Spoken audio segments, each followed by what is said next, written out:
Even before my daughter India was born, I always knew that if I have a daughter, I am going to call her India, because I go back to my genetic origins, which is India. I go back to my cultural foundations, which is Indian. I go back to my spiritual health and well-being, which is Indian. And furthermore, I also made sure my son is called something significant. So my son has the following names: Arjuna, Krishnan, Siddhartha, Bharat. And those names encompass all those things that Mother India has given to us.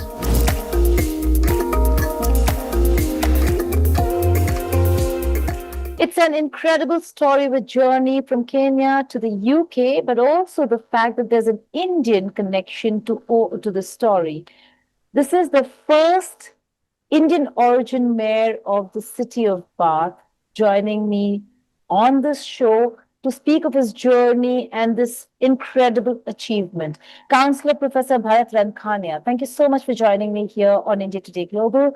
Let's begin with the fact that you are the new city mayor of Bath. Many congratulations to you. Let's first begin with, how did you come to achieve this? Well, good evening, India, and it is my pleasure to be with you and to share my life journey with you. I am a Gujarati. My parents come from Ranavav near Porbandar in Gujarat, and they sailed on a little boat all the way to Africa. And if those monsoon winds didn't work, they would die at sea. So look at the bravery of my parents and my grandparents compared to me. My parents and grandparents sailed the Indian Ocean. And then from Kenya, where I was born, we migrated to the United Kingdom, because throughout that period, India to Africa, we held British passports. So we are not British immigrants as such. We always held British passports from Indian colonial days to African colonial days. And then in the United Kingdom, I studied medicine, and I also decided to enter politics, local politics here in Bath.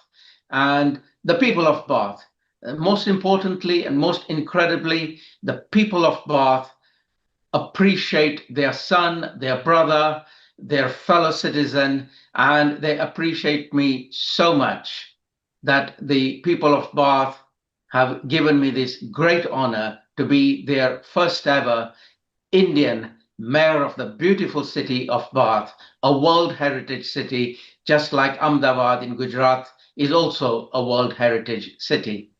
Okay, a humanist to serve as the city mayor. You've spoken of your education, the self-education, going through public libraries. Talk about the fact that you've always said education has been my liberation. What do you mean by that? And what's your contribution going to be when it comes to the very same sphere of education? Education is freedom, and education is liberation. And this is what I would like to achieve for more people in the city of Bath and globally, of course, if it is possible. So the story goes as follows.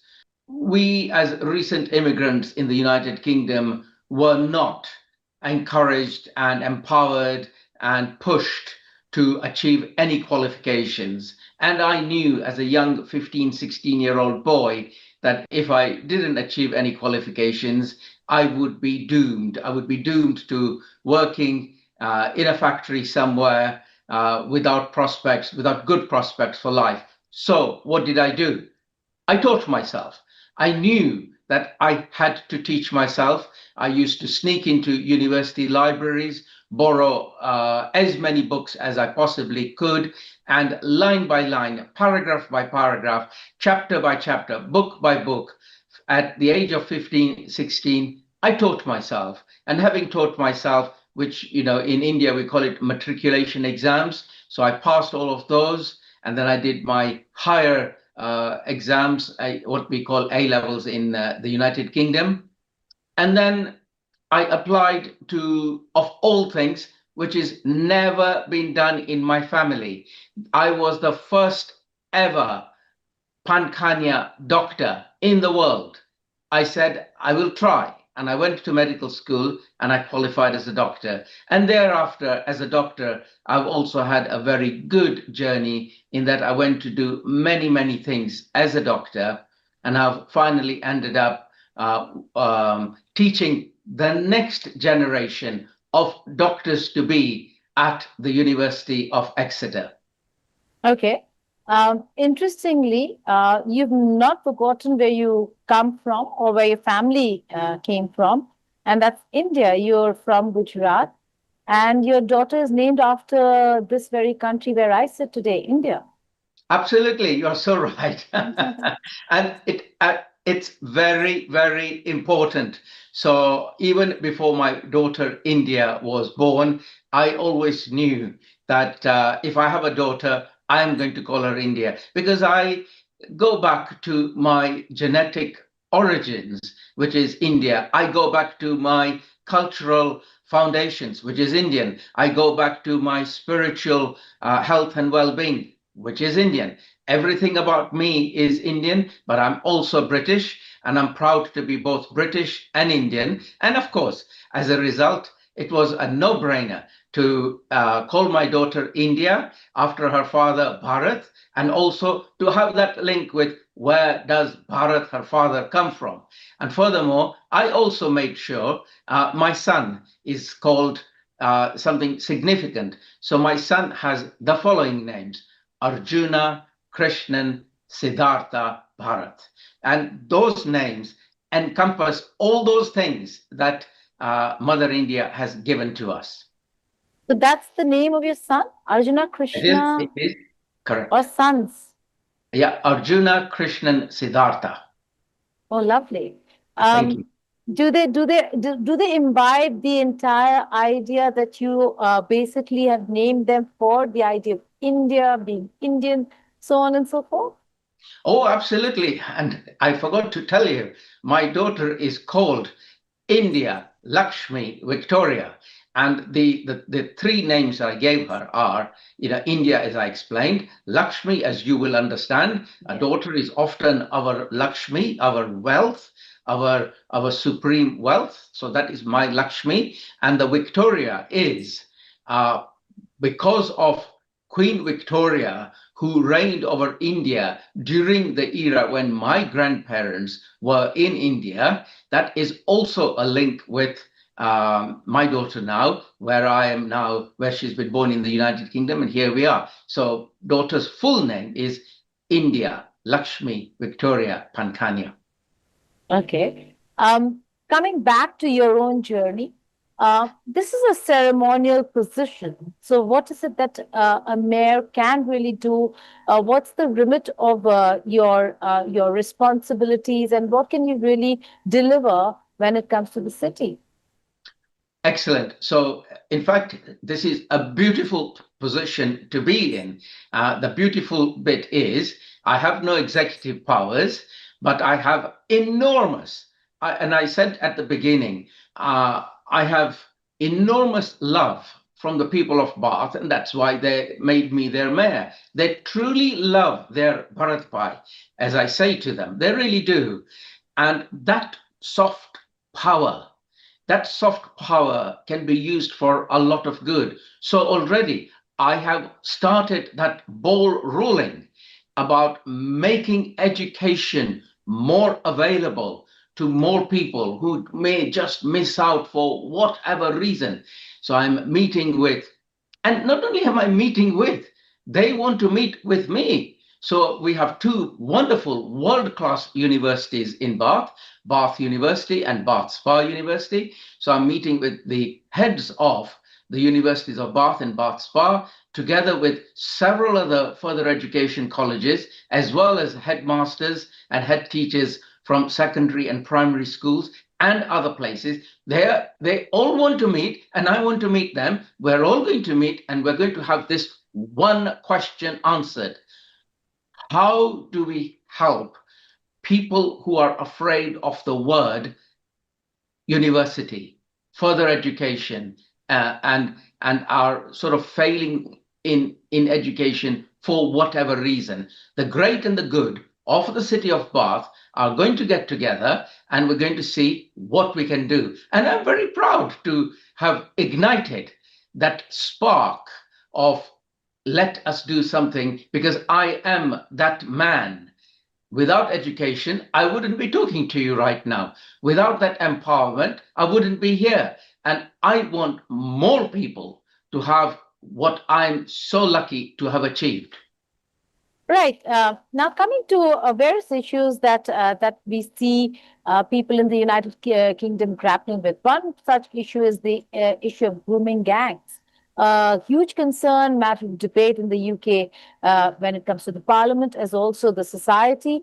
How, for someone such as you, who's deeply invested in public safety, how are you looking at this entire issue where you see a lot of Pakistani men involved in crime of such heinous nature, and the fact that there is outrage within the country?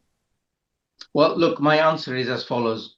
We don't know the full extent of this story. We don't know. And it is better that I say the Prime Minister of the United Kingdom has asked for a thorough inquiry into exactly what has been going on. We can't sit here and say it is men of these countries or these culture. We don't know. So my answer to you is as follows. I welcome the inquiry set by Prime Minister Keir Starmer to get to the full extent of what may have been going on in the United Kingdom. It may be all sorts of things that we will unearth. And then, of course, it is wrong, as it is wrong in any culture, in any country. We have exploitative men all over the world. And what we have to do is protect our daughters and protect our children, which is what we should be doing wherever we are in the world. You've also expressed admiration when it comes to India-Pakistan cultural ties. You've said we are fellow brothers and sisters. How do you see both the communities really come together at a time when India and Pakistan as countries have been at loggerheads, especially because of the issue of terrorism after the Pahalgam terror attack that India faced coming in from Pakistan, cross-border terrorism that India faces on a very regular basis from Pakistan? I understand. I understand. These are historical, complex issues. Having said historical and complex and current issues, what we have to do is also not forget, once upon a time, we were one nation, one country, one geographical location. And furthermore, we are all culturally the same people. We may have different religions, but we are the same people. And what is really important, I feel, as a neutral person, is we want politicians to make peace rather than war. And it is really important for the people power to succeed. And people power is, we all want to live in peace and harmony with our neighbors, which we've always done. I remember very clearly in Africa, where I was a little boy, we lived together, played together, ate together with all religions and all cultures. It is entirely possible. We are one. And that is what we should strive for, because divided, we hurt ourselves. Together, we are a formidable force. And I have always said to my friends who come from Pakistan that together we are a formidable force in the Asian, in the South Asian subcontinent, compared to us, both nuclear powers, killing each other. That's a very important point you make, sir. But then again, the other concern that India has, and I ask you this is because I'll be coming to the India Connect as well, the issue of Khalistan and Khalistanis in the UK, that has been of grave concern to India. How do you look at it? How do you look at maybe the administration looking at India's concerns with a more sympathetic view rather than the one that they take now? Whilst I am aware of, shall we say, some friction, my answer is as follows. Free speech is important. Expression of feelings is important. And my bottom line is this. We're all fellow Indians. We're all fellow brothers and sisters.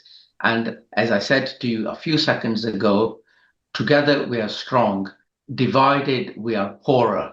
And therefore, the operations, our mindsets should be, whatever the difference is, they ought to be heard and addressed rather than I have differences, therefore I want to take my football or in India's case, my cricket bat away and I don't want to play with you.